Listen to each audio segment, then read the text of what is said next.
So hello everybody. I am here at Ariana today. Thank you so much for joining me.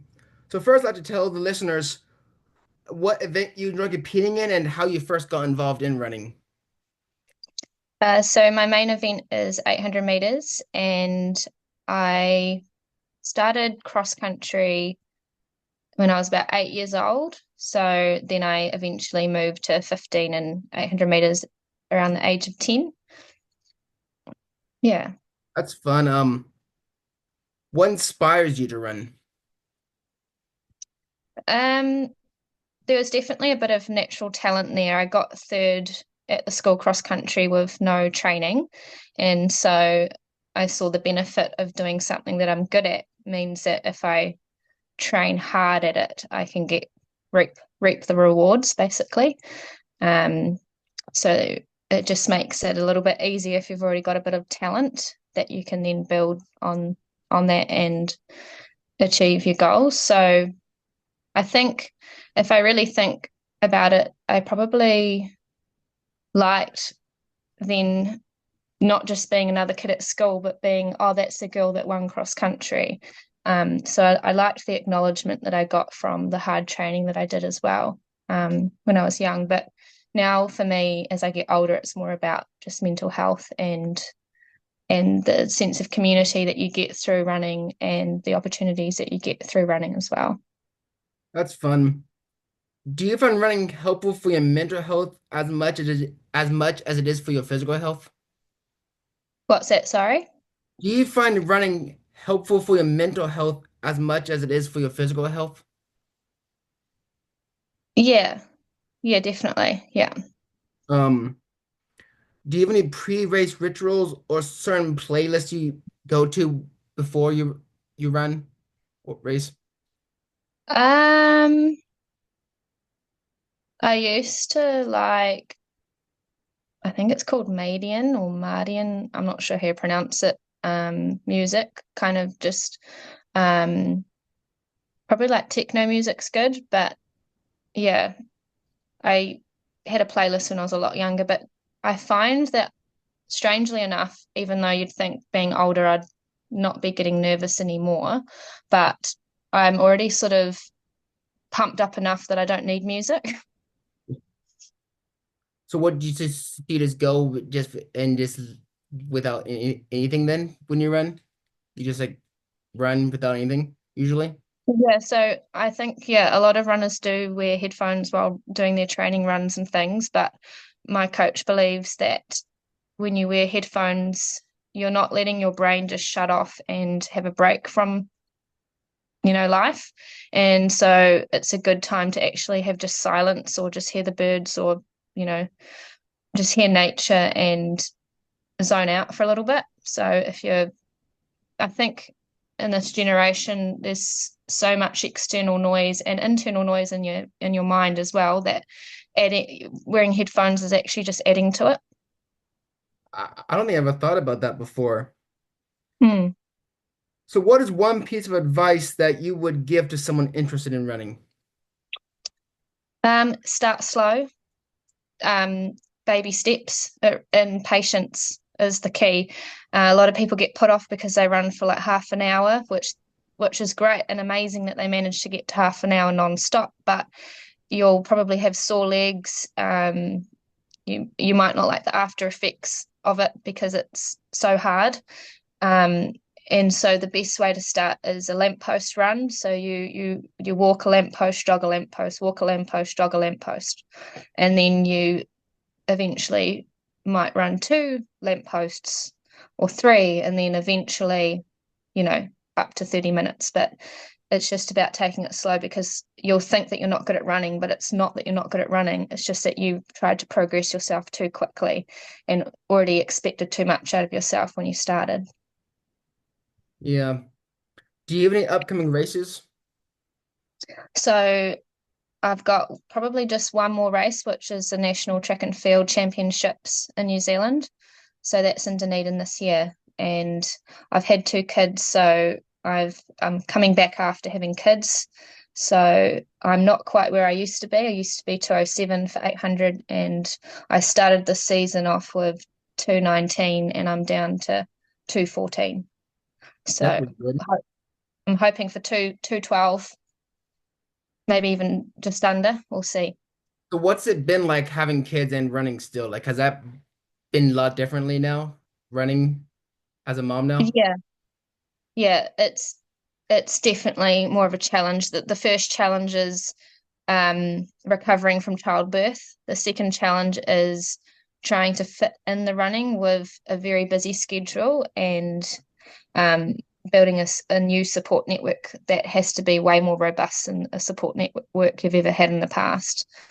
Um, so yeah, the biggest challenge is probably losing strength and stamina and fitness and everything from having kids, and basically building back from square one is how I found it was for me personally. So when did you have your first kid? I was 25 when I was pregnant from memory, and 26 when I had my first son, and I'm 30 now, so he's 4. And had I was pregnant with my second child, which is a girl, when Liam was 18 months old. So yeah, about a 2-year, 3-month age gap. So at the moment, my second child is 2 in May. That's fun. Um, so when you don't run, what do you like to do? Like when you're not running? Um, I've kind of lost a lot of my hobbies because I'm busy looking after the kids. So that takes up most of the rest of my time. But I do work a little bit. So I'm a health coach at a really nice gym in Christchurch, and I take exercise classes as well.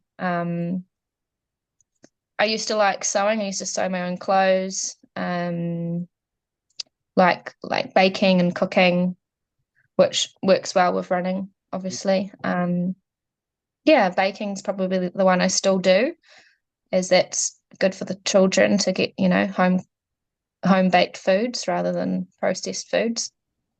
What do you like to Yeah. Energy balls is always a good one with like try and add protein into it some way. So like almond meal, which is quite good for extra protein, and dried fruits and nuts and things like that. Yeah. what has been one of your favorite races that you have ever competed in? Probably the National Track and Field Championships in 2012, where I got double gold in the 800 and the 1500. I think that's really cool. So Mm. what was that like when you got gold for both those things? Like, we expecting you to get gold? Um, I think I believed that I could, but I didn't necessarily expect to. Yeah, so yeah, it was just one of those both of the races I just felt really fit. And it didn't actually feel terrible. Like, sometimes some races you feel exhausted at the end, but I felt good. It was just one of those magical races. Um, are there any racing distances that you'd want to try in the future? Like you'd want to try to get into, or you stick with what you've been doing? Um, when I was younger, I kind of qualified for World Juniors, and then they changed the standard from 207 flat to 203.5, which was ridiculous at the time. And no other countries were doing that, as far as I know. So I probably should have gone to World Juniors, but they just decided to make it really hard that year for everyone, not just my 800, but every event. So yeah, I'm 5 years off masters, so maybe uh well, before then maybe Oceanias is what we have in New Zealand, just competing against the countries near us, which is an international event, and then maybe World Masters once I hit 35. Um, okay. Um, Do you always race in New Zealand, or do you ever race like internationally, like outside of New Zealand? In 2013, I competed in the UK and did some of the British Milers club meets and meets like that, just not super international or anything, just club club night type racing. And I did compete over in Europe. I think the odd one might have been a classic. I even did the Scottish Nationals when I was in Scotland, but didn't do as well as I would have hoped there. Uh, yeah, so yeah, a little bit of running in Australia as well at their nationals, but not a proper international circuit. None of those massive meets or anything like that. Any like meets that you want to do, like international meets that you'd love to go to? What's that? Sorry. Are there any places that you want to go travel to? Um,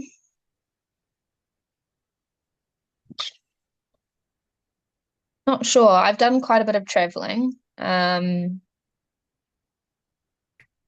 Yeah, sometimes, yeah, traveling is nice when you have a purpose, but so it just depends on where any races are that I want to do or that I qualify for are. But I have already done quite a bit of travel, so I feel like I have been everywhere that I want to go. I haven't actually been to America, but maybe one day. Yeah. Um, what shoes do you like to run in? Um, I just run in Nike Pegasus shoes and my spikes. They're a bit because I had kids, I've got some spikes that are a little bit older. I think they're Nike Air Zoom Victories, I think, with the carbon plates. But because I had kids, they're still in good condition. So yeah, that's the shoes I run in at the moment. But yeah, I haven't got any sponsorship here in New Zealand. So yeah, I'd be open to other shoes, but yeah. Is there anyone that you look up to in running? Um, so I have one of my best friends here in New Zealand is she used to be Angie Smith, but she's Angie Petty and she went to the Olympics for and represented New Zealand and she also has two kids now. So I definitely look up to her and um there's another lady called Melissa Moon who is the was the world mountain running champion. She also ran up all the stairs in the Empire State Building. So I thought that was pretty impressive, and she won that race as well. So she was my first one that I looked up to was Melissa Moon. Yeah. Um, any other running things? Any fun running stories you have? Like any good moments, bad moments that are worth noting? Um, I used to it wasn't well, it was a mixture of running, but with my dad I used to climb waterfalls, which was really fun. A little bit dangerous, but for me, when I started off, it was all about having adventures and having fun. Um, yeah, so taking it to the extreme, I guess, with yeah, adding in a bit of adventure and a bit of rock climbing. Um, yeah, I'm not really sure of any others that I can think of off the top of my head. Do you still do fun things like that now, or you just probably not do any of those anymore because you're not? Um, Not so much because I need to get the training in, but like the proper training in. But I did take a client that I work with at the gym to Hagley Park, and we did the obstacle course at Hagley Park, which you won't know where that is, but just imagine a big park with lots of trees and botanical gardens and things like that in it. And that was really fun. Yeah, just doing things spontaneously is always good. Any, well, do you have any other like closing thoughts you have? Any other good last words? Um, yeah, I don't know. Yeah, have fun. Um, be true to yourself. Um, be honest as well, and yeah, keep going and see what happens because it takes time and patience. Yeah. Well, thank you again for your for your time today. It's been so interesting getting to know more about you and your event. Awesome.